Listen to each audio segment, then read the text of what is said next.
All right, let's get into government secrets. Our first segment number one. Let's do it. We got 3 or 4 topics for you, and they're pretty good this week. They're hot and fresh.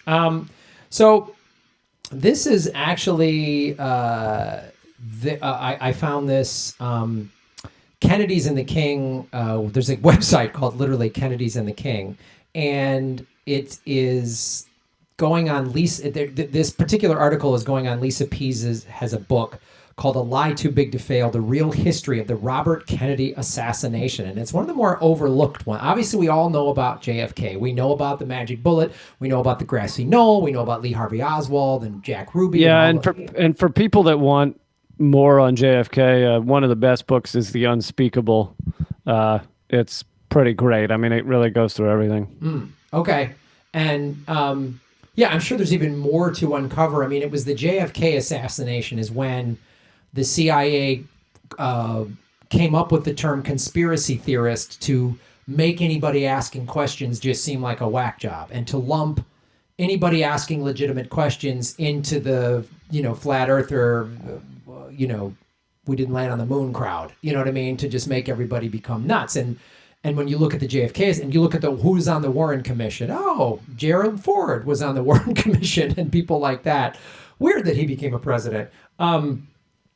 But the thing about, and I just want to do a little back history for anybody, any younger listeners or viewers who aren't that familiar with Bobby Kennedy. Bobby was way more progressive than Jack. I mean, Bobby was the one who really started kind of coming around. There's a great documentary on Netflix called Bobby Kennedy for President, and really talks about his sort of evolution.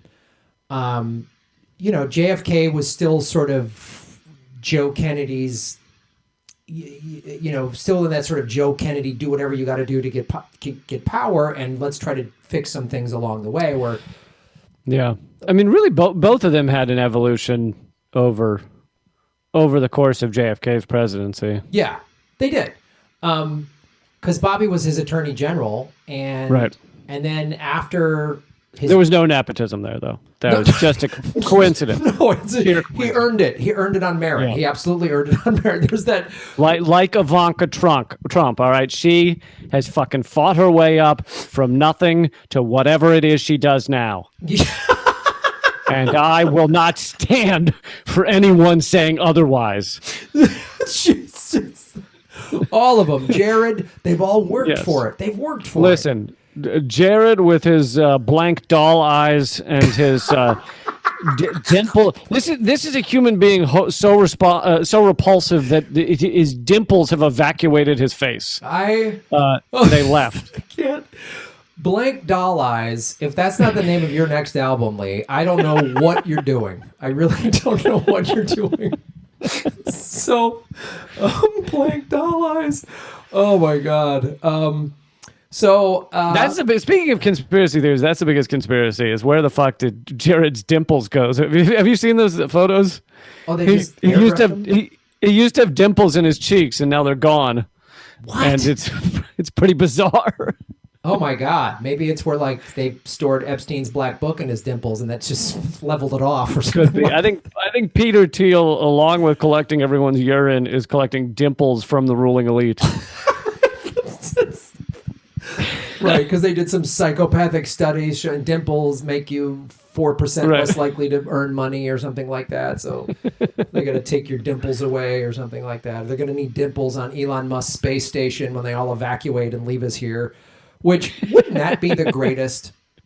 If we could convince all of them, get out, the planet's collapsing, and just get all the billionaires on some spaceship and they get out of here. And then we blow it up out of the sky, and then we can all come in, reasonable people, and fix the planet.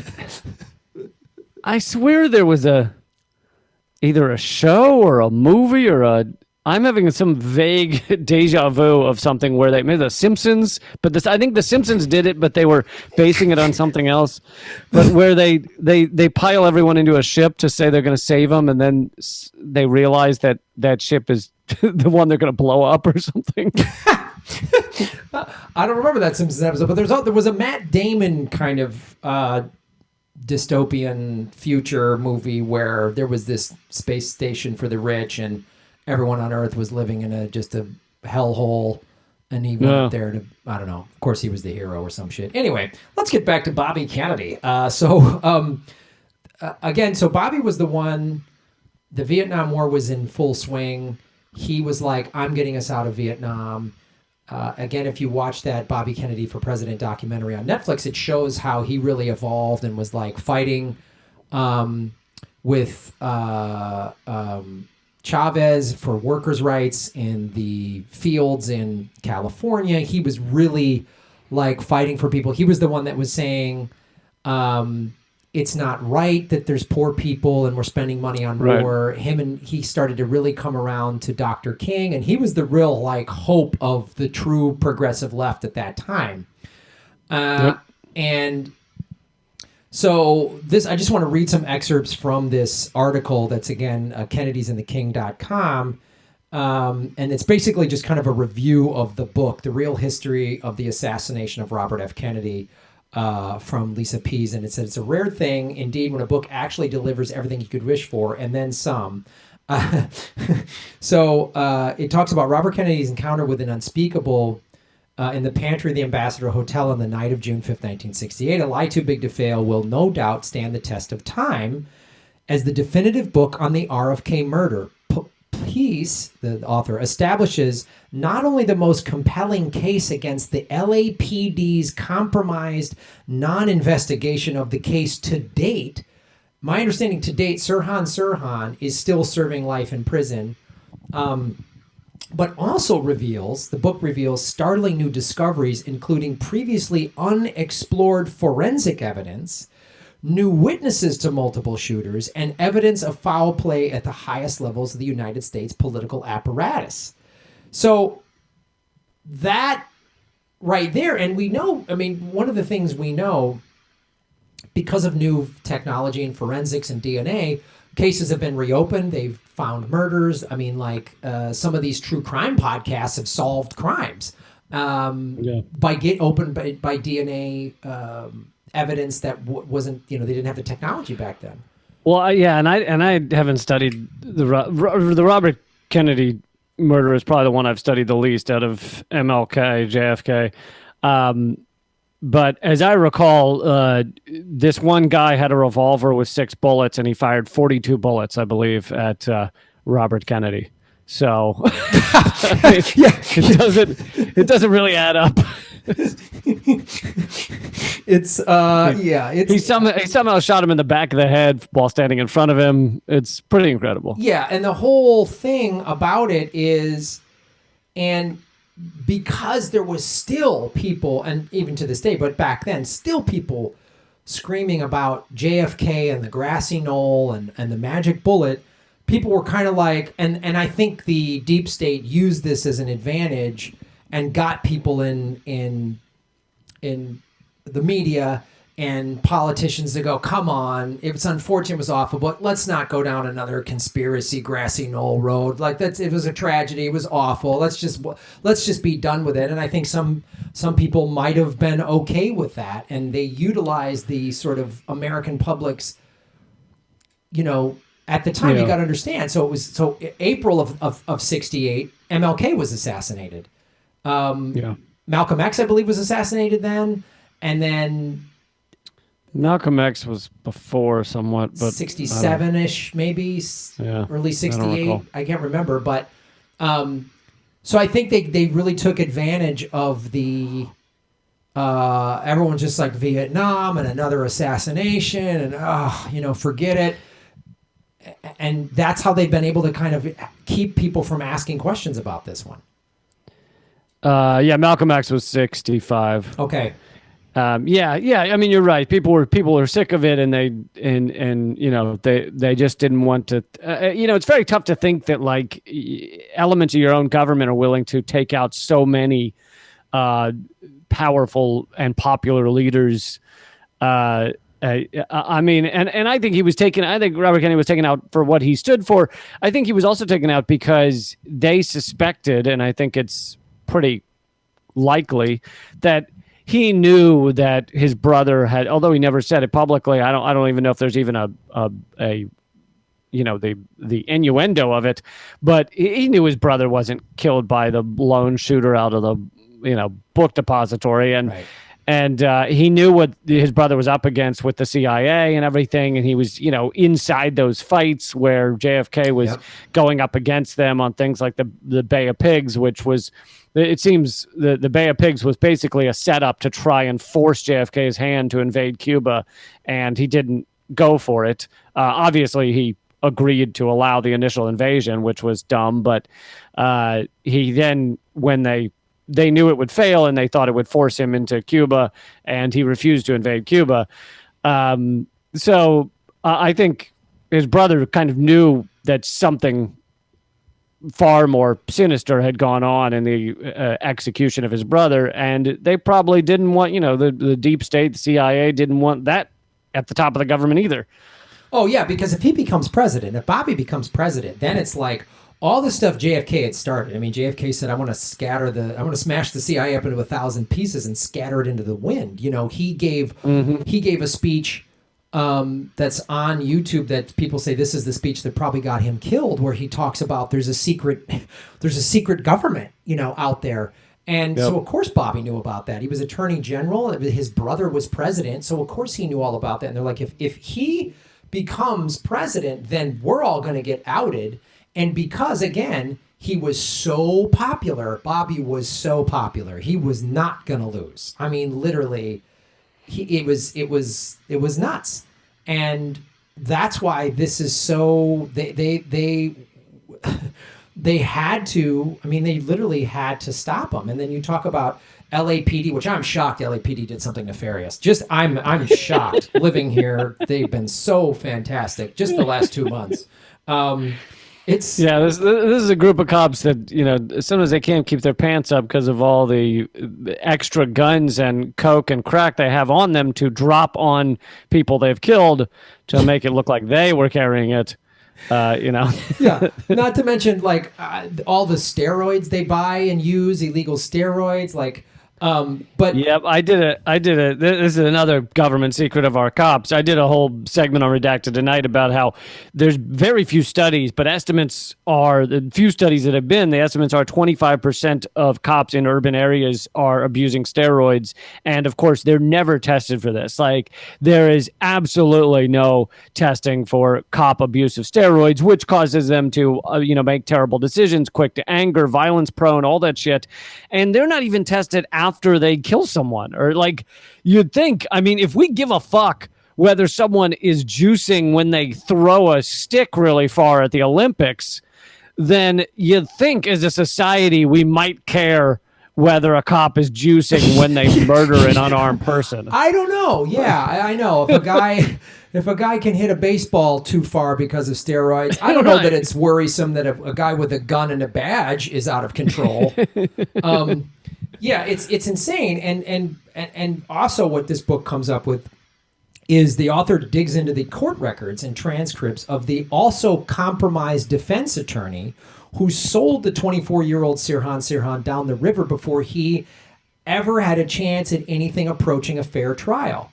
So this is just how we got him. Yeah. Oh, and it's always, some lone crazy guy. Yep. And they do this all the time. I mean, they do this, with the sex trafficking. Oh, Jerry Sandusky, one crazy guy, one priest, right. Just one bad coach in that school, because they don't want to find out that, they're getting him for alumni and donors, and Les Wexner was probably whatever. It's always that they paint the person as mentally unstable and one crazy bad guy. Yeah, one horrible person did this, and it, and then they, obviously with JFK they eliminated the person because they didn't want Oswald to talk, and then with MLK, James Earl Ray, eventually he was pressured by he was very rather poor and not bright person, but he didn't kill Martin Luther King, but his a court-appointed attorney or whatever told him the only way for you to get an actual trial is if you just sign this confession. So he signed a confession ultimately because he was told it was the only way to get a trial. And when he found out that wasn't true, he wasn't going to get the trial, he recanted his confession, and until his deathbed, never again said he had killed MLK. Oh, and it fit a perfect narrative. Oh, poor white guy hated him. Poor Southern white guy hated MLK rather than the CIA. I mean, like, especially when you get the FBI who was monitoring all of these people, you know, J. Edgar Hoover. So it's really, I want to get this, I want to read this book for starters, and I want to go more into this because, I had her on, was it Lisa Pease? I had her on Redacted Tonight VIP. We did not talk much about Robert Kennedy. We talked a lot more because I think she also put out a book about JFK, and so we talked more about that. But yeah, it's amazing.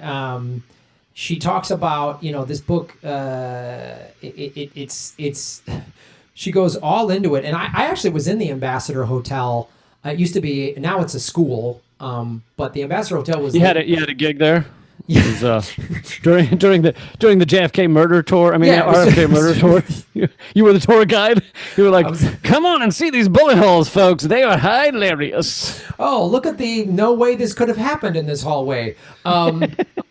It was a movie shoot. It was an old they kept the Ambassador Hotel, and you could rent it out for movie shoots. And 20 years ago, I was shooting this short film, and they have a little dot on the ground where it happened, unfortunately. And you're just kind of like, wow, this is. And then you watch the footage, and crazy crowded hallway. So it could have, you know, like you create a chaos. You kettle somebody into and it's easy to make it seem like, oh, this could have happened. Right, and it's undoubtable that Sirhan was there and held up a gun, I think, because there's photos of that.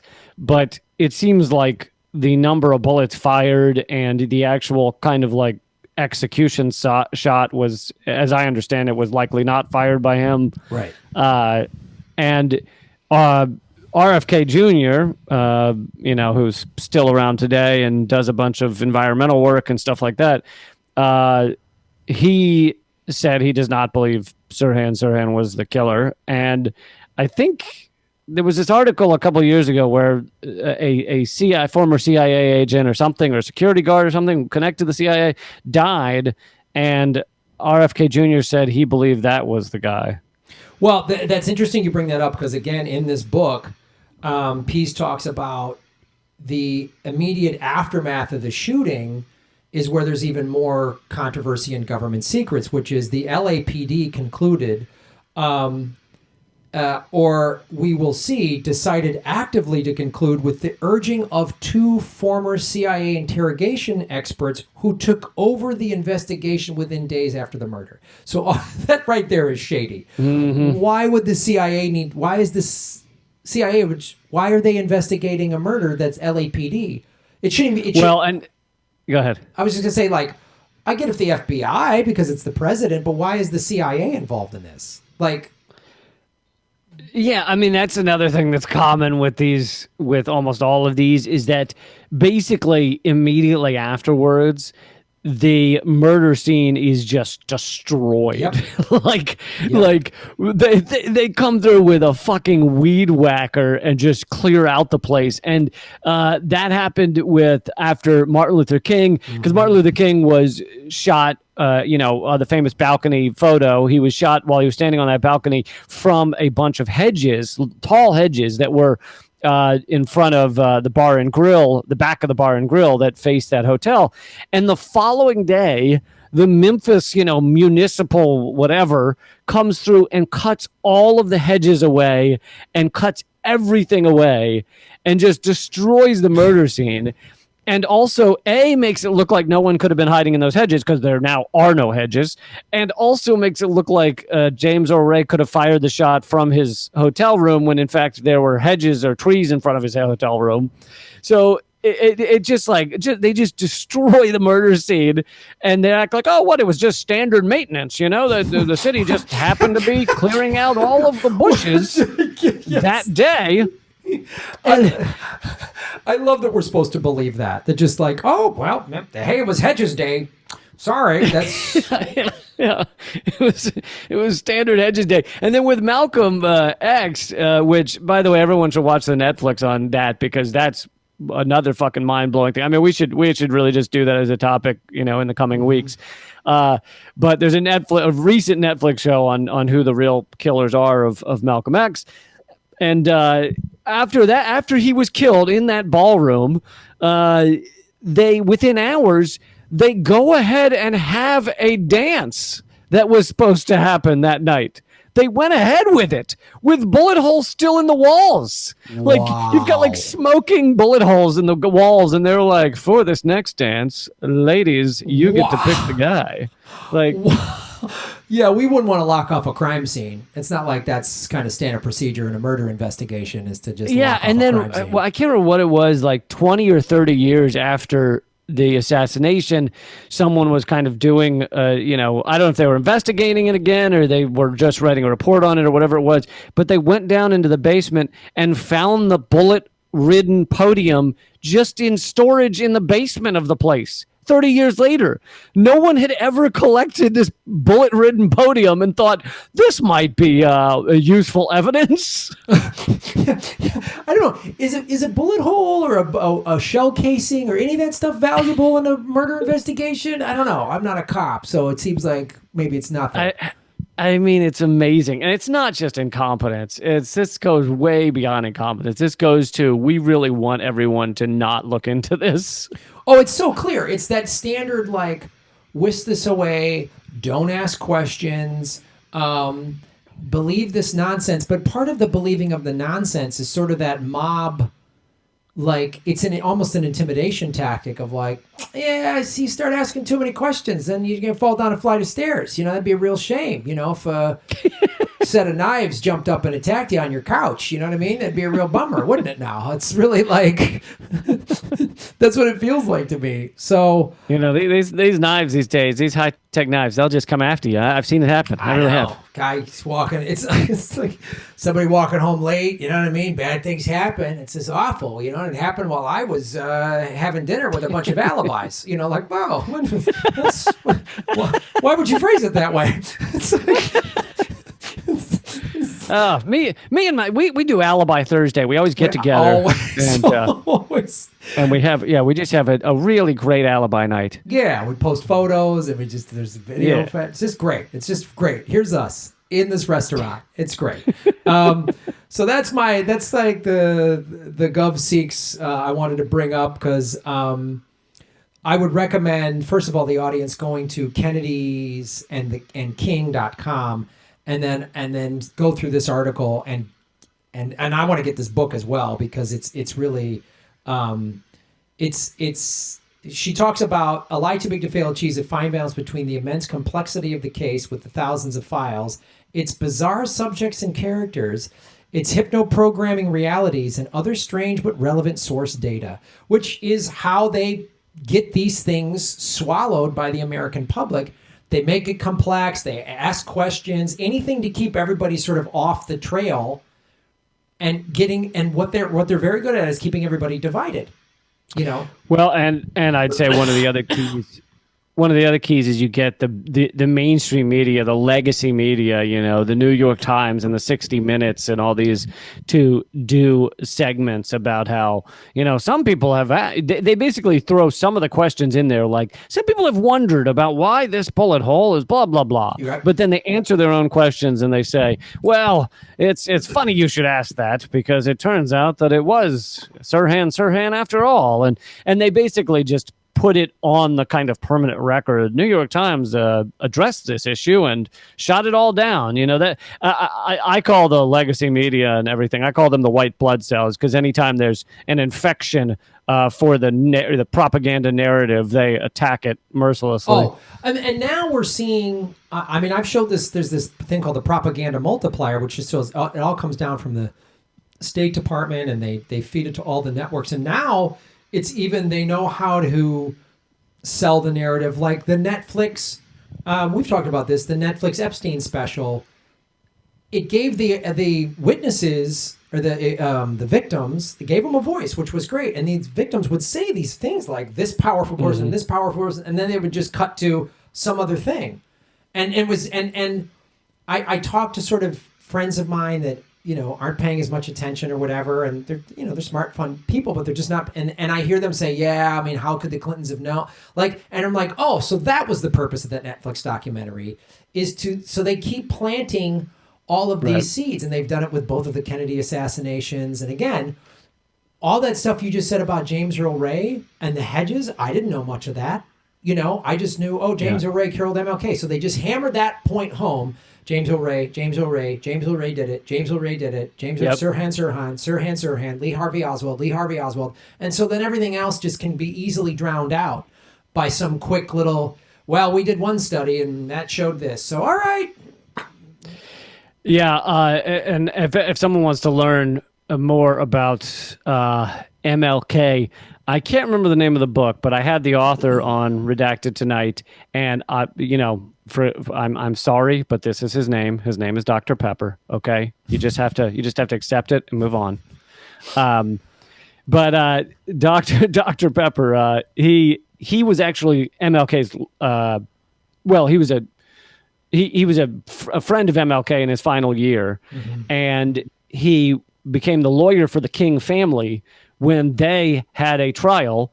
And in 1999, the only trial ever held about the death of Martin Luther King. And after 70 witnesses, the jury came back that the killer of Martin Luther King was not James Earl Ray, but was Lloyd Jowers, the owner of the bar there, along with government forces, quote unquote government forces, both state and federal. And that is the only trial ever held on Martin Luther King. And the New York Times has a little, from 1999, the New York Times has a little back page article that's about one paragraph long that just shrugs it off and says, it wasn't a real trial because the government didn't really care about it. Basically, because the government failed to present a good defense or a good, explanation of what happened, that means the trial didn't matter. And they just kind of shoot it down, but they do acknowledge it exists. And that is the only trial I ever had. And anyway, Dr. Pepper has put out multiple books. I mean, you should read the most recent one because he keeps kind of updating his past knowledge.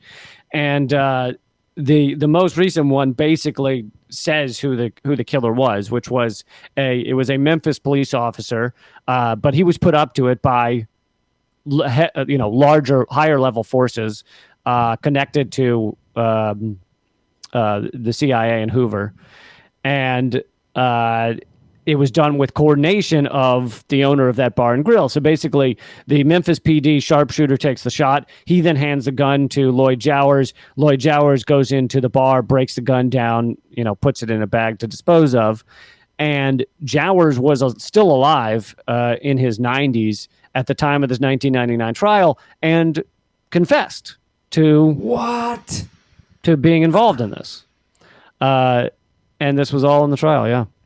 And of course, none of it comes out. Well, all right, that's my government secrets segment. So we're gonna maybe we'll save a whole other segment some future week for MLK and another segment some future week for Malcolm X because they deserve it. But we could talk about Fred Hampton. I mean, we could keep they just wiped every progressive lefty leader, especially when they started unifying people. When Malcolm X and MLK started to get on the same page, that's when they're like, like we can keep you if you guys are going to divide the black community, great. But once they started getting together, it was like, ooh, we got to get rid of these guys. Like anytime you unify people, you're gone. One of the things that blew my mind perhaps the most in that MLK, and I'll just, Malcolm X Netflix documentary series, and I'll save the rest for some future segment, but was Malcolm X has his, close-knit security guards. A week before, or less than a week before, his house had been firebombed.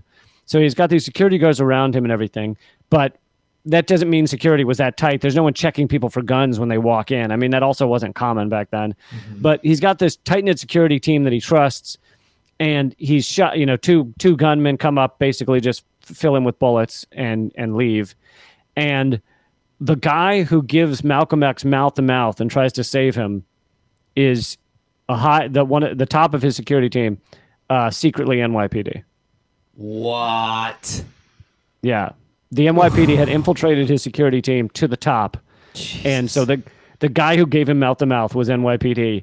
And you have like interviews with other former police chiefs who are, say, yeah, after he was shot, our infiltrator gave him mouth to mouth, which I don't understand that at all. I don't look. I'm not saying shoot the guy, but if he gets shot, you're gonna try and save him? Are you kidding me? Jesus Christ! I mean, it's just crazy. Everybody, like, share, and subscribe. Hit the bell notification button and the subscribe button, even if you've done it before, because they're unsubscribing, many of you, every day. Watch the ads all the way through. If you click skip ad, I don't get paid. Also, support us at patreon.com/Graham Elwood or rockfin.com/Graham Elwood. Rockfin.com is a blockchain cryptocurrency platform. All my videos are on Rockfin ad-free. Thanks for watching.